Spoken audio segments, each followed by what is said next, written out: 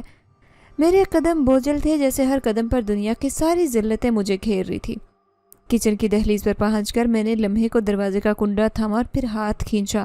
نہیں، میں کسی سے کچھ نہیں مانگوں گی۔ وہ عورت جسے سسرال میں کھانے کی پلیٹ پر بھی تانے سننے پڑتے، جو شوہر کی نظروں میں کبھی بیوی کہلانے کے لائق نہیں بنی، جس کی ساس نے کہا تھا یہ لڑکی تو اپنے ماں کے گھر کی روٹی لے کر آئی ہے، ہمارے نصیب کی نہیں۔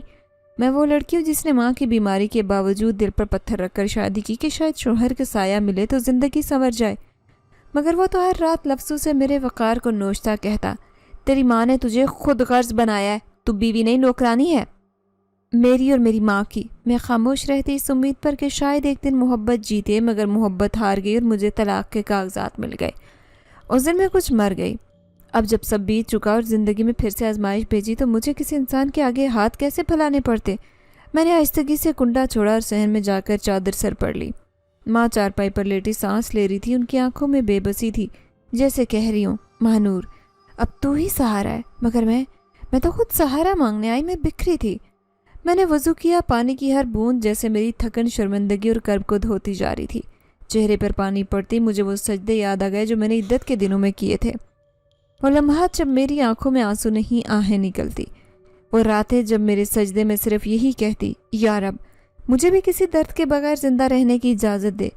نماز کی چادر اوڑھ کر میں کچن کے کونے میں بیٹھ کے، چولہا بند، برتن خاموش اور دیواروں پر نمی کی مہریں۔ میں نے آنکھیں بند کی اور دل سے صرف ایک فریاد نکلی، اے اللہ تو سب جانتا ہے نا، میں نے کبھی گلہ نہیں کیا، سوال نہیں کیا، کبھی دنیا سے بدلہ نہیں مانگا، مگر میں آج تیری بندی ہو کر تیری چوکھٹ پر گری ہوں۔ نہ میرے پاس آٹا ہے، نہ دال، نہ چائے کی پتی، نہ وہ ظرف کہ میں کسی کے آگے ہاتھ پھیلاؤں۔ میرے مہمان تیرے مہمان ہیں، میری عزت تیری دی ہے، آج تو ہی بچا لے۔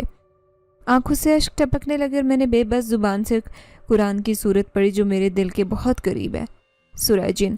پہلی بار دل میں عجیب سی حرارت اتری، جیسے اللہ نے میری فریاد سن لی ہو۔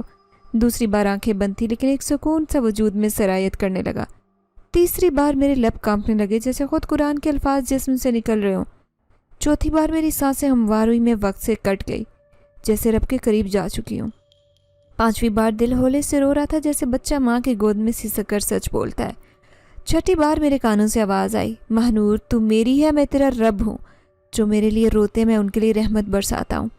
ساتویں بار جیسے جسم سے بوجھ اتر گیا اور مجھے محسوس ہوا کہ مجھے فکر اللہ کے سپرد کر دے سب کچھ۔ میں نے صورت مکمل کی اور آنسوں میں ڈوبی ہوئی وہ دعا کی، یا اللہ آج میں عزت کی بھیک مانگنے آئی ہوں، رزق تو دیتا ہے، مگر میں اپنی سفید پوشی بچانے آئی ہوں، میرے ہاتھوں سے خالی برتن مت نکلوانا، جو کچھ نہ ہو مگر مہمانوں کو شکایت نہ ہو۔ آج تو میری دعا کا وہ دروازہ کھول جس کی کنجی تیرے پاس ہے، میرے دل کو اتنا طاقتور بنا کہ میں دنیا کی ہر نظر کا سامنا کروں۔ وہ لمحہ، وہ دعا، وہ سورہ جن جیسے کسی اور دنیا کی روشنی میرے دل میں اتری ہو۔ اب جو کچھ ہوگا وہ رب کا راز ہوگا۔ میری بندگی مکمل ہو چکی تھی، اب معاملہ اس کے دربار میں تھا۔ میں نے سورہ جن کا مکمل ورد کیا، دل کا بوجھ اللہ کے سپرد کیا اور اب کچن کے اس پرانے دروازے کے سامنے کھڑی تھی جہاں نیا امتحان میرا منتظر تھا، مگر اس بار دل میں وہ کپ کپاہٹ، گھبراہٹ نہیں تھی جو چند لمحے پہلے مجھے گھیرے بیٹھی تھی۔ عجیب سکون تھا، جیسے روح پر کسی نے محبت سے ہاتھ رکھا ہو۔ میں نے چولہا جلا کر ہانڈی رکھی اور بسم اللہ کہہ کر آدھا کلو آٹا نکالا جو پچھلی رات بچا تھا، ساتھ کچھ نمک، آدھا بچا پیاز کا ٹکڑا اور 2 خشک ہری مرچیں، بس یہی میرا کل خزانہ تھا۔ میں نے دل ہی دل میں کہا، یا اللہ ہم معاملہ تیرے حوالے ہے، میں صرف ہانڈی لا رہی ہوں، رزق دینا تیرا کام ہے۔ جب میں آٹا گوندنے لگی تو انگلیوں کی پورے بھیگنے کے ساتھ عجیب اطمینان وجود میں اترا۔ جیسے ہر گیلی مٹھی رب کے وعدے کی مہر تھی۔ آنکھوں کے کنارے خشک ہو چکے تھے مگر دل بھیگ رہا تھا۔ ہانڈی میں بچا کھچا نمک، پیاز کے چھوٹے ٹکڑے، تھوڑا تیل اور پانی ڈال کر ہلا اور ہلکی آنچ پر رکھا۔ سوچا بس اتنی گریوی بن جائے تو ساتھ روٹی کھلا دوں گی، مگر نہیں جانتی تھی کہ میری دعا گریوی تک محدود نہیں رہی، وہ عرش تک جا پہنچی۔ چند لمحے گزرے تھے کہ ہانڈی سے عجیب سی خوشبو اٹھنے لگی۔ وہ خوشبو عام سالن کی مہک نہیں، گوشت میں دم دینے کی خوشبو تھی۔ میں ایک لمحے کو ٹھٹکی ناک قریب لے گئی، یقین نہیں آیا۔ پیاز، نمک اور پانی، کیسا معجزہ ہے! میں نے ڈھکن ہٹایا تو ہانڈی کے اندر نہ خوشبو بلکہ سالن کی رنگت بھی تبدیل ہو چکی تھی۔ ہلکا سرخ رنگ گویا ٹماٹر بھی شامل ہو چکے اور پتلی گریوی کی جگہ گاڑھا خوشبودار سالن نظر آنے لگا۔ میری سانسیں رکنے لگی، آنکھیں پھٹی رہ گئی اور دل کہہ اٹھا، مہنور تو نے کیا کر دیا؟ یا شاید تیرے رب نے تجھ پر کرم کیا؟ میں نے جھٹ سے چولہا دھیمی آنچ پر کیا اور سوچنے لگی، کیا یہ ممکن ہے؟ کیا کوئی خواب دیکھ رہی ہوں؟ مگر جب میں نے چمچ سے ہانڈی ہلائی تو اندر سے چکن کے ریشے کچھ چیزیں نمودار ہوئی۔ میری آنکھوں نے وہ دیکھا جو شاید کوئی نہ سمجھ پاتا۔ اب تک مہمان بیٹھک میں خوش گپیوں میں مصروف تھے۔ خالہ کے داماد نے ایک بار پھر آواز لگائی، بی بی چائے پانی کا کیا ہوا؟ میں نے جلدی سے چولہا بند کیا اور دل میں کہا، اب میں ان سب کو وہ سالن پیش کروں گی جو میرے رب کا بھیجا رزق ہے، جو میری دعا کی قبولیت کا پہلا اشارہ ہے۔ میں نے 2-3 روٹیاں توے پر ڈالی اور سالن پلیٹ میں نکالا تو مقدار دیکھ کر مجھے دھچکا لگا۔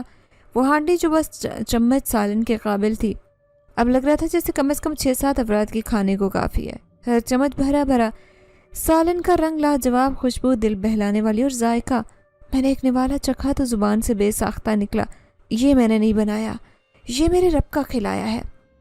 پہلی پلیٹ لے کر میں خالہ کے داماد کے سامنے رکھی۔ وہ بولی، ارے گوشت ہے بھائی، ہم تو سمجھے تھے بس کچھ چائے ناشتہ ہوگا، یہ تو دعوت ہو گئی۔ میں خاموش بس ہلکی مسکرائی۔ ان کے بچوں نے جلدی کھانا شروع کیا اور سب کے چہروں پر ایک ہی تاثر ابھرا، حیرانی، خوشی اور ذائقے کی تعریف۔ خالہ نے پہلا نوالا منہ میں ڈالا تو بول اٹھی، مہنور ماشاءاللہ تو بہت اچھا پکاتی ہے، یہ سالن تو لگتا ہے جیسے دیسی دیگ سے نکلا ہو، گوشت بھی گل گیا، مزہ آ گیا۔ میں نے چپ چاپ سر جھکایا، دل میں ایک ہی جملہ گونج رہا تھا، یا رب تو نے مجھے رسوا ہونے سے بچایا۔ سب مہمانوں نے سیر ہو کر کھایا۔ سالن اتنا بچا کہ اب دوبارہ بھی دیا جا سکتا تھا۔ بچے بولے، خالہ کل بھی آپ کا کھانا کھانے آئیں گے۔ میں اندر ہی اندر روتی رہی، شکر کے آنسو تھے۔ ایسا لمحہ ہے جب ہانڈی کے پاس بیٹھی اور ہاتھ لگا کر بس اتنا بولی، تو خالی تھی، میں جانتی ہوں میرا رب تجھے بھرنا چاہتا تھا اور تو صرف برتن تھی، اصل تو میرے رب کا فیض تھا۔ اس روز میں نے سیکھا کہ جب دل سے پکارا جائے تو اللہ نہ صرف دعا قبول کرتا ہے، وہ اس میں برکت بھی ڈالتا ہے، عزت بھی اور معجزہ بھی۔ میرے مہمان مطمئن چلے گئے۔ خالہ جاتے جاتے بولی، مہنور تیری جیسی بیٹی ہر گھر میں ہونی چاہیے، جس نے بنا کچھ کہے سب کے لیے اتنی مہربانی کی۔ میرے لبوں پر مسکراہٹ تھی مگر آنکھوں میں وہ آنسو جو صرف رب کے کرم پر بہتے ہیں۔ مجھے کسی نے نہیں سراہا مگر میرا رب تو مجھے دیکھ رہا تھا۔ اس نے دیکھ لیا کہ میں نے ہار نہیں مانی، نہ لوگوں کے تانے، نہ غربت، نہ حالات سے۔ میں جان چکی تھی کہ جس رب نے ہانڈی میں گوشت ڈالا میری زندگی میں خوشی ڈال دے گا۔ کسی دن، کسی لمحے، اپنے وقت پر۔ مہمانوں کے جانے کے بعد جب دروازے کی کنڈی بند ہوئی تو گھر میں عجیب خاموشی چھائی، نہ کہکے، نہ بچوں کی شوخیاں، نہ برتنوں کی کھنک، بس ایک سکون، عجیب روح کو گہرا کرنے والا۔ میں نے آہستہ سے دوپٹہ اتارا اور بیٹھک کے کونے میں بیٹھی، دل مسلسل دھڑک رہا تھا، کسی خوفشا الجھن سے نہیں، یہ کسی اور طرح کی دھڑکن تھی، جیسے کسی نے اندر روشنی بھری ہو۔ اچانک ماں کی آہٹ سنائی دی۔ وہ خاموشی سے پاس آئی، ان کے چہرے پر وہ تاثر تھا جو برسوں بعد کسی ماں کی بیٹی پر فخر کی صورت میں ابھرتا ہے۔ ان کے ہاتھوں میں میرا دوپٹہ تھا جو شاید میں بھول گئی۔ انہوں نے آہستہ سے دوپٹہ میرے سر پر رکھا اور میرے پاس بیٹھی۔ ان کی نظر میری آنکھوں پر تھی اور آنکھوں میں نمی، مگر اس بار وہ آنسو دکھ کے نہیں۔ ماں نے ہلکے سے میرے ہاتھ اپنے ہاتھوں میں لیے اور کہا، بیٹی میرا دل گواہی دے رہا ہے کہ تو اکیلی نہیں، مجھے یقین ہو گیا کہ تیرا رب ساتھ ہے۔ میں تو سمجھتی تھی کہ میں نے تجھے کمزور بنایا، نازک، خاموش، صابر، مگر تو اتنی ہمت والی نکلی، اتنی مضبوط کہ تیری خاموشی نے عرش کو ہلایا۔ بیٹی تو میری وہ دعا ہے جو رب نے اتنے سال بعد قبول کی۔ میں نے ان کی بات سنی اور جیسے کلیجہ بھر آیا۔ ماں کی زبان سے الفاظ سننا میرے لیے سب سے بڑا انعام تھا اور میں نے ان کا ہاتھ چوما۔ وہ ٹوٹ کر مجھے گلے لگا گئی۔ ماں میں کچھ نہیں کر سکی، بس رو رو کر رب سے مانگا کہ ہماری عزت بچے مہمانوں کو منہ موڑ کر نہ جانا پڑے۔ تیرے آنچل کی عزت سلامت رہے ماں، میں کچھ نہیں تھی، سب کچھ میرے رب نے کیا۔ ماں کی باہوں میں ممتا کی حرارت تھی جو لفظوں میں بیان نہیں کی جا سکتی۔ میں نے اس کے کندھے پر سر رکھا، دونوں کچھ لمحے تک روتے رہے مگر وہ آنسو شکر کے تھے۔ میں نے پہلی بار محسوس کیا کہ آنسو صرف دکھ کے نہیں بہتے، کبھی جب رب کرم کر دے تو خوشی بھی آنکھوں کے راستے نکلتی ہے۔ ماں نے میرے بالوں میں ہاتھ پھیرتے ہوئے کہا، مہنور میری بچی، آج صرف سالن نہیں پکایا، تو نے اللہ کی رحمت کو جگایا۔ جن ہاتھوں میں کچھ نہیں تھا، رب نے ان ہاتھوں کو بھرا، نوالا نکالا۔ سوچ بھی نہیں سکتی تھی کہ ہماری خالی ہانڈی سے اتنا ذائقہ، برکت اور خوشبو نکلے گی۔ بیٹی، میں جانتی ہوں تو تھک گئی ہے، لیکن رب تیری تھکن کو رائے گا نہیں جانے دے گا۔ وہ دن ضرور آئے گا جب تو اسی رب کی رحمت سے خوشحالی دیکھے گی۔ بس ایسے ہی مانگتی رہ، روتی رہ، اس کے آگے جھکتی رہ۔ میں نے ان کی طرف دیکھا تو ان کے چہرے پر روحانی چمک تھی، جیسے ماں کو اس کی کھوئی امید ملی ہو۔ ان کی جھریوں میں فخر، آنکھوں میں یقین اور آغوش میں وہ سکون تھا جسے دنیا کی کوئی چیز نہیں خرید سکتی۔ ہم دونوں نے مل کر شکرانے کے نفل پڑھے۔ میں نے آنکھیں بند کی تو اللہ سے کہا، یا رب، آج میں نے سیکھا کہ تو نہ صرف دیتا ہے بلکہ عزت بھی بخشتا ہے، بندگی کو بھی قبول کرتا ہے۔ تو نے میری ماں کو ہنسایا، اسے یقین دیا کہ اس کی بیٹی اکیلی نہیں۔ اب مجھے کسی انسان کے سہارے کی ضرورت نہیں، تو کافی ہے یا اللہ، تو کافی ہے۔ اسی رات میں نے پہلی بار خود کو خواب میں بہت اونچی جگہ کھڑے دیکھا۔ ہاتھ میں ہانڈی نہیں بلکہ روشنی تھی، جیسے میں کسی کو بانٹ رہی ہوں۔ دور ایک آواز آ رہی تھی، یہ ہے وہ جس نے خالی ہاتھوں رب سے مانگا اور رب نے اسے اپنا خزانہ عطا کیا۔ صبح جب آنکھ کھلی تو ماں میرے پاس بیٹھی تلاوت کر رہی تھی۔ ان کی زبان سے سورہ زخرف کے الفاظ تھے، اور میں نے دل میں کہا، ہاں میرا رب مجھے دے گا اور میں ضرور راضی ہوں گی۔ ماں بھی راضی ہوں گی اور میرا رب بھی۔ رات کے آخری پہر کی وہ ساتیں جن میں دعائیں عرش تک پہنچتی ہیں، جب اندھیرے کے سناٹے میں دیواروں کی خاموشی سنائی دیتی۔ ماں اپنی کھانسی، سانس کی تکلیف کے باوجود سونے کی کوشش کر رہی تھی، اور میں بظاہر لیٹی مگر نیند کا نام و نشان نہیں تھا۔ آنکھیں چھت کی دراڑوں کو گھور رہی تھی اور دل میں وہی سوال گونج رہا تھا، کب تک یا رب؟ مہمانوں کے جانے کے بعد میرے دل میں عجیب سا سکون اور ایک انجانی بے چینی تھی۔ جو کچھ ہوا عام واقعہ نہیں تھا، ایسی برکت، ایسی خوشبو، وہ سالن ختم کیوں نہیں ہوا؟ اور مہمان اتنے خوش کیوں تھے؟ وہ سب کچھ جو میں نے دعا کے بعد مانگا وہ یوں پورا کیسے ہو گیا؟ مگر ان سوالوں کے جواب میرے پاس نہیں تھے۔ میں نے اتنا سوچا کہ سر پر بوجھ محسوس ہونے لگا، اور کب آنکھ لگی پتہ ہی نہ چلا۔ پھر وہ خواب آیا جو صرف نیند کی حالت میں نہیں تھا، بلکہ جیسے روح بیدار ہو، جیسے کوئی خواب نہیں بلکہ اصل حقیقت ہو، جسے اللہ نے فقط میرے دل کی آنکھوں سے دکھایا۔ خواب میں نے خود کو کھلے میدان میں پایا، ہر طرف خاموشی، ہلکی ہوا کی سرسراہٹ، اور آسمان پر جیسے چاند کئی گنا روشن ہو۔ میں تنہا تھی، الجھی، ڈری، جب اچانک دور سے روشنی نمودار ہوئی۔ پہلے تو لگا جیسے کوئی چراغ جلایا گیا، مگر وہ روشنی قریب آتی گئی۔ پھر ایک وجود میرے سامنے کھڑا ہوا، ایسا وجود جس کے چہرے پر وہی نور تھا، آنکھیں سبز مگر ایسے جن میں دلاسا بھی تھا، وقار بھی، سکون بھی، اور کچھ انجان خوف بھی۔ وہ جوان جو زیادہ عمر کا نہ لگتا نہ کم عمر، ایک سفید روشن لباس میں ملبوس تھا، جیسے کہیں روحانی دنیا سے آیا ہو۔ اس کے ہاتھ میں کوئی عصا یا نشان نہیں تھا، بس وہ اپنے وجود سے روشنی پھیلا رہا تھا۔ میں خوف زدہ تھی اور خاموش بھی، میرے قدم جمے ہوئے تھے، میں کچھ بول نہ سکی۔ وہ میرے قریب آیا مگر نرم اور گونجدار آواز میں بولا، مہنور، تمہاری دعائیں سنی جا چکی ہیں، تم نے صبر کیا، سجدوں میں گر کر، راتوں کو جاگ کر آسمان کی طرف ہاتھ اٹھائے۔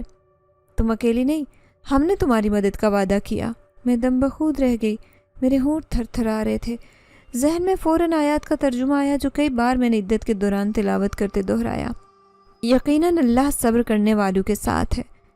سورہ بقرہ آیات 153 کا ترجمہ۔ میں نے اس خواب میں کانپتے ہوئے پوچھا، آپ کون ہیں؟ مگر وہ مسکرایا اور اتنا کہا، ہم تمہیں دکھ نہیں پہنچنے دیں گے، یہ آزمائش ختم ہونے کو ہے، تمہارا رب تمہیں ضائع نہیں کرے گا۔ اتنا کہہ کر وہ روشنی میں تحلیل ہو گیا۔ میں نے ہاتھ بڑھایا لیکن خالی ہوا میرے ہاتھوں میں سمٹ گئی اور میری آنکھ کھلی۔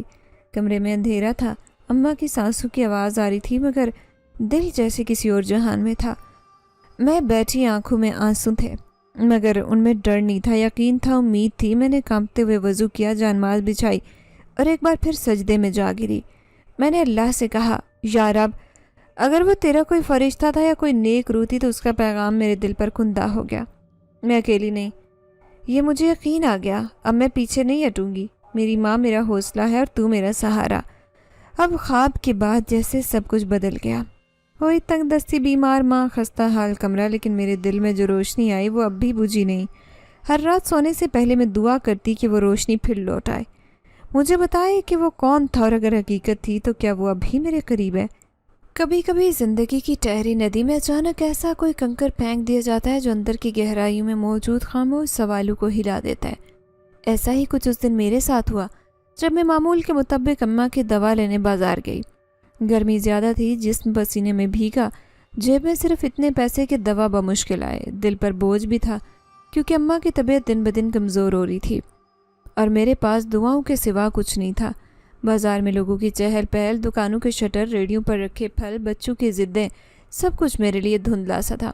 میں بس چل رہی تھی جیسے کچھ ڈھونڈ رہی ہوں، جیسے کسی نادیدہ امید کے پیچھے بھاگ رہی ہوں۔ میں دوا لے کر واپس جا رہی تھی کہ اچانک کسی نے میرے ہاتھ کو تھاما۔ میں چونک گئی، مڑ کر دیکھا تو ایک کمزور سی جھریوں سے بھرا چہرہ، سفید چادر میں لپٹی بوڑھی عورت میرے سامنے کھڑی تھی۔ اس کی آنکھوں میں ایک عجیب روشنی تھی، جیسے وہ سب کچھ جانتی ہو، اور ہونٹوں پر ایسی مسکراہٹ جو کسی ماں کی طرح میرے دل کو چھو گئی۔ وہ میرے دونوں ہاتھ تھام کر کہنے لگی، بیٹی، تیری ہانڈی کی خوشبو آسمان تک پہنچی تھی۔ میں حیرت سے اسے دیکھنے لگی۔ میرے ذہن میں سینکڑوں ایسے سوال ابھرے۔ میں نے اسے کبھی پہلے نہیں دیکھا تھا تو کیسے جانتی تھی؟ اور یہ بات کیسے کہ ہانڈی کی خوشبو آسمان تک گئی؟ میرے ہونٹوں پر بس ایک سادہ سا جملہ آیا، آپ مجھے کیسے جانتی ہیں؟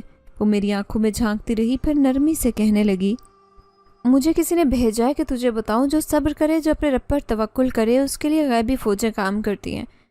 تیری آنکھوں میں دعا کی نمی اور دل کی عاجزی اللہ کو پسند آئی ہے۔ تیرا وقت قریب ہے بیٹی، صبر کر، بس تھوڑا اور صبر کر۔ میرے رونگٹے کھڑے ہو گئے، دل جیسے رک گیا، جیسے کسی انجانی طاقت سے جسم بوجھل ہو گیا ہو۔ میں نے پوچھا، کون بھیجا ہے آپ کو؟ آپ کہاں سے آئی ہیں؟ اس نے میری بات کا جواب نہیں دیا، بس مسکرا کر میرے سر پر ہاتھ رکھا اور کہا، بس اتنا جان لے کہ اپنے اللہ والیوں کو عام راستوں میں اللہ بھیج دیتا ہے، کبھی خوابوں میں، کبھی بازاروں میں، کبھی ہانڈیوں کی خوشبو میں۔ جو اس پر یقین رکھتے ہیں اس کے لیے کچھ بھی مشکل نہیں۔ تو ان لوگوں میں سے ہے۔ میں کچھ بولنے لگی تھی کہ ایک لمحے کو نظر آ گیا۔ جب پلٹ کر دیکھا تو عورت غائب تھی اور میں چاروں طرف دیکھتی، آوازیں دیتی رہی، لوگوں سے پوچھا بھی، مگر کسی نے اسے نہیں دیکھا تھا۔ میرے قدم جیسے زمین میں دھس گئے۔ میں ساکت کھڑی رہی، دل دھڑک رہا تھا، سانس اکھڑی، آنکھوں سے آنسو رواں۔ وہ عورت کون تھی؟ کہاں گئی؟ کیا وہ واقعی انسان تھی؟ اللہ کی طرف سے کوئی پیغام رساں؟ اسی لمحے دل میں ایک آیت کا مفہوم گونجا جو میں نے ایک بار اپنی استانی سے سنا تھا، اور جو اللہ سے ڈرتا ہے اللہ اس کے لیے کوئی راستہ نکال دیتا ہے اور اس کو ایسی جگہ سے رزق دیتا ہے جہاں سے وہ گمان بھی نہیں کرتا۔ سورہ طلاق آیت 3 اور 2 کا ترجمہ۔ میں نے دھیرے سے آنکھیں بند کی اور اس عورت کی انگلیوں کی نرمی اب بھی میرے ہاتھوں پر محسوس ہو رہی تھی۔ اس کے الفاظ اب بھی میرے دل میں گونج رہے تھے۔ میرا دل اس دن کے بعد جیسے کسی اور دنیا سے جڑ گیا۔ اس کے بعد جب میں گھر لوٹی تو اماں نے میری طرف دیکھا اور کہا، آج تو بہت مختلف لگ رہی ہے ماہنور، ایسے لگتا ہے جیسے تیرے دل پر کوئی سکون نازل ہو گیا ہو۔ میں نے ہلکی مسکراہٹ دی اور کہا، اماں شاید کوئی ہمیں دیکھ رہا ہے اور وہی ہمیں سنبھال رہا ہے۔ ہوا میں ہلکی سی ٹھنڈک، آسمان پر چاند پورے جوبن پر تھا۔ اماں گہری نیند میں تھی، ان کی سانسوں کی مدھم آواز مجھے اندر تک سکون دے رہی تھی۔ میں نے قالین پر بیٹھ کر قرآن مجید کھولا، جیسے میرا دل کسی نامعلوم ہدایت کا منتظر ہو۔ میں نے سورہ رحمان کا ترجمہ پڑھنا شروع کیا، جہاں اللہ اپنی نعمتیں گنوا کر بار بار سوال کرتا ہے، پھر تم اپنے رب کی کون کون سی نعمت کو جھٹلاؤ گے؟ میں ہر بار اس سوال پر رک جاتی کیونکہ میرے دل میں جواب صرف یہی تھا، یا اللہ میں تیرے کسی نام کو جھٹلا نہیں سکتی۔ بس کبھی کبھی دیر سمجھ نہیں آتی۔ میری آنکھیں نم تھی، قرآن کے الفاظ میرے دل پر اتر رہے تھے جیسے وہ میرے لیے ہی نازل ہو رہے ہوں۔ اچانک ہوا جیسے تھم گئی، چرچراہٹ کی آواز آئی اور میں نے سر اٹھا کر دیکھا، وہی چہرہ، وہی بلند قامت، سفید لباس، سبز آنکھیں، وہی جو کبھی راتوں سے میرے خوابوں میں آتا رہا۔ لیکن یہ خواب نہیں تھا، میں جاگ رہی تھی، قرآن پڑھ رہی تھی اور وہ میرے صحن میں موجود تھا۔ حقیقت میں میری سانسیں رک گئی، میرا وجود سن ہو گیا۔ لیکن عجیب بات یہ تھی کہ مجھے خوف محسوس نہیں ہوا، بلکہ جیسے کوئی درینہ جان پہچان ہو، ایک مان ہو، جیسے میں جانتی ہوں کہ یہ آیا ہے مدد کے لیے۔ اس نے اپنی نگاہیں نیچی رکھی، جیسے ادب سے کھڑا، پھر ایک نرم مگر گونجدار آواز میں بولا، ماہنور، ہم جنات کی اس نسل سے ہیں جو رسول خدا صلی اللہ علیہ وآلہ وسلم پر ایمان لائے تھے۔ ہمیں حکم دیا گیا تھا کہ ہم اہل صبر، اہل ایمان، اہل دعا کی مدد کریں۔ تم نے ہمیں آواز دی، تمہارے آنسو، تمہاری ہانڈی کی خوشبو، دل کا درد ہم تک پہنچا، ہم تمہارے رزق کے محافظ بنے۔ میرے لبوں سے بے اختیار نکلا، کیا یہ سب جو ہوتا رہے وہ تم تھے؟ دھیرے سے وہ مسکرایا مگر اس کے چہرے پر نور اور خشیت تھی۔ نہیں، ہم وسیلہ بنے اللہ کی طرف سے، ہم اس کے حکم کے بندے ہیں اور تم اس کی بندی جس نے صبر کیا، جو گر کر بھی سجدے سے نہیں ہٹی۔ اللہ نے تمہیں چنا، یہ سب اسی کی رحمت ہے۔ میرے چہرے پر آنسو تھے مگر دل پر ایسی روشنی جیسے اندر چراغ جل اٹھا، اور میں نے دھیرے سے کہا، کیا تم اب چلے جاؤ گے؟ اس نے نظریں بلند کی۔ ہم ہر اس دل کے ساتھ ہوتے ہیں جو رب پر یقین رکھتا ہے۔ اب تم تنہا نہیں، لیکن ہمارا کام مکمل ہو چکا۔ تمہاری دنیا خود تمہارے قدموں میں جھکنے کو تیار ہے، کیونکہ تم نے اللہ کے سامنے جھکنا سیکھا۔ اور پھر وہ آہستہ آہستہ غائب ہو گیا جیسے وہ آیا ہی نہ ہو۔ اگلی صبح سورج کی روشنی میرے کمرے میں ایسے داخل ہوئی جیسے نئی زندگی کا اعلان ہو۔ اماں کی طبیعت خلاف معمول بہت بہتر تھی، وہ مسکرا رہی تھی۔ میں نے ان کے لیے ناشتہ بنایا اور ابھی بیٹھنے ہی والی تھی کہ دروازے کی گھنٹی بجی۔ دروازہ کھولا تو ڈاکیا کھڑا تھا۔ اس نے ایک لفافہ میرے ہاتھ میں تھمایا۔ یہ اسکول سے آیا ہے تمہارے نام؟ میں نے کانپتے ہاتھوں سے لفافہ کھولا اور جو الفاظ میرے سامنے تھے میں انہیں بار بار پڑھتی رہی۔ محترمہ ماہنور، ہمیں یہ اعلان کرتے ہوئے خوشی ہو رہی ہے کہ آپ کو ہمارے ادارے میں مستقل طور پر ہیڈ ماسٹر کی اسامی دی جا رہی ہے۔ آپ کی فرض شناسی، محنت اور مثبت شہرت کے باعث یہ فیصلہ متفقہ طور پر کیا گیا۔ میری آنکھوں میں بے اختیار آنسو بہنے لگے۔ میں نے خط کے نیچے دیکھا، دستخط کسی انور صدیقی کے تھے۔ وہ نام مجھے کچھ جانا پہچانا لگا اور پھر اچانک یاد آیا کہ یہ میرے پرانے والد کے ایک دوست کا نام تھا۔ آخری دنوں میں والد سے ملا کرتے تھے۔ شام کو جب اسکول گئی تو پرنسپل نے مجھے بتایا کہ جب انور صاحب کو تمہاری کہانی سنائی گئی، تمہاری محنت، تنخواہ اور اماں کی بیماری کا ذکر ہوا، تو وہ پھوٹ پھوٹ کر رو دیے، کہنے لگے، اس لڑکی کے باپ نے کبھی میرے لیے دعا بند نہیں کی تھی، اب وقت ہے کہ میں اس کی بیٹی کے لیے کچھ کر سکوں۔ وہ لمحہ میرے لیے ایک اور جھٹکا تھا۔ مجھے یوں لگا جیسے ہر طرف سے میرے حق میں فیصلے ہو رہے ہوں، جیسے کوئی میرے لیے پردے کے پیچھے کردار نبھا رہا ہے۔ اسی دن شام کو ایک کال آئی ہسپتال سے، محترمہ ماہنور، انور صدیقی صاحب نے آپ کی والدہ کا مکمل علاج ہمارے ہسپتال میں کروانے کا بندوبست کیا ہے۔ تمام اخراجات ادا کیے جا چکے ہیں، بس آپ کل آ جائیں۔ میں نے سجدہ شکر ادا کیا، رب سے کہا، یا اللہ، میں جانتی ہوں تو نے میری دعائیں سنی، میری دعاؤں کو حقیقت بنایا۔ 1 مہینے کے اندر ماں کا علاج مکمل ہوا، وہ صحت مند ہو گئی۔ میں نے تنخواہ سے کچھ جوڑ کر اور انور صدیقی کی مدد سے ایک چھوٹا سا گھر خرید لیا، وہی گھر جس کے سامنے سے روز گزرتے ہوئے سوچا کرتی تھی کہ یا اللہ ایک دن یہ میرا ہو۔ اب میرا ہو گیا تھا۔ ہم نے ایک چھوٹی گاڑی بھی خریدی تاکہ اماں کو ہسپتال لے جانے میں آسانی ہو، اور سب سے بڑی بات، میری زندگی میں ایک مقصد، ایک مقام اور ایک سکون آ گیا تھا۔ تب مجھے احساس ہوا، جن کا آنا، عورت کا دعا دینا، بوڑھے کی رہنمائی، سب کچھ خواب، ایک منصوبہ تھا رب ذوالجلال کی طرف سے، جن تو محض سبب بنے تھے۔ اصل راز تو یہی تھا کہ جو صبر کرتا ہے اس کے لیے غیبی مدد چلتی ہے، اور جو رب پر بھروسہ رکھتا ہے وہ خالی ہاتھ نہیں رہتا۔ ہماری آج کی کہانی سے آپ کو کیا سبق ملا؟ کمنٹ میں اپنی رائے کا اظہار ضرور کریں۔ شکریہ۔